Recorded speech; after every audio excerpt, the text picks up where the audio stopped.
નમસ્કાર, આપ જોઈ રહ્યા છો લખત ન્યૂઝ અપડેટ ચેનલ। તમામ સમાચાર અને અપડેટ મેળવવા માટે ચેનલને સબસ્ક્રાઇબ કરો અને બેલ આઇકન પર ક્લિક કરો જેથી તમામ સમાચાર અને અપડેટ તમને મળી રહે।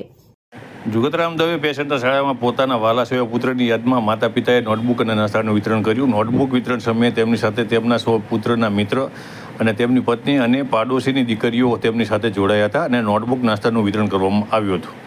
લખતર એવી ઓજા સંસ્કાર ગર્લ્સ સ્કૂલમાં શિક્ષક તરીકે ફરજ બજાવતા ભૂતપૂર્વ શિક્ષક કનૈયાલાલ પટેલ ઉર્ફે કનુભાઈ અને લખતર ન્યાયકોર્ટમાં વકીલાત કરતા બીનાબેન પટેલનું એકનો એક પુત્ર કૃણાલ પટેલ સુરત મુકામે માર્ગ અકસ્માતમાં દુઃખદ રીતે તે મૃત્યુ પામ્યો હતો।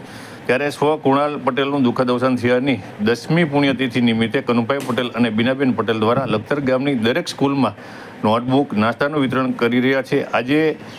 આજે બીનાબેન પટેલ અને કનુભાઈ પટેલ લખતર ગામના ભૂતપૂર્વ સ્વતંત્ર સેનાની અને સમગ્ર વિશ્વમાં લખતર ગામનું નામ ઉજાગર કરનાર એવા જુગતરામ દવેના નામનું નામાધીકરણ પામેલ જુગતરામ દવે પેસેન્ટર શાળા અને ગુજરાત રાજ્યની 4 ગ્રીન સ્કૂલમાંની એક એવી જુગતરામ દવે પેસેન્ટર શાળામાં તેમના પુત્ર કૃણાલના મિત્ર મંડળ અને તેમની પત્નીઓ અને તેમની પુત્રી સમાન પાડોશીની દીકરીઓને સાથે લઈ અને પહોંચ્યા હતા અને સ્કૂલમાં અભ્યાસ કરતા આશરે 400 જેટલા વિદ્યાર્થીઓને તેમના દ્વારા નોટબુક અને નાસ્તાનું પેકેટ અર્પણ કરવામાં આવ્યા હતા। કૃણાલના માતા પિતા કનુભાઈ પટેલ અને બીનાબેન પટેલના આ કાર્યને જુગતરામ દવે પેસેન્ટર શાળાના આચાર્ય શિક્ષક અને શિક્ષિકાઓ દ્વારા ખૂબ બિરદાવવામાં આવ્યું હતું।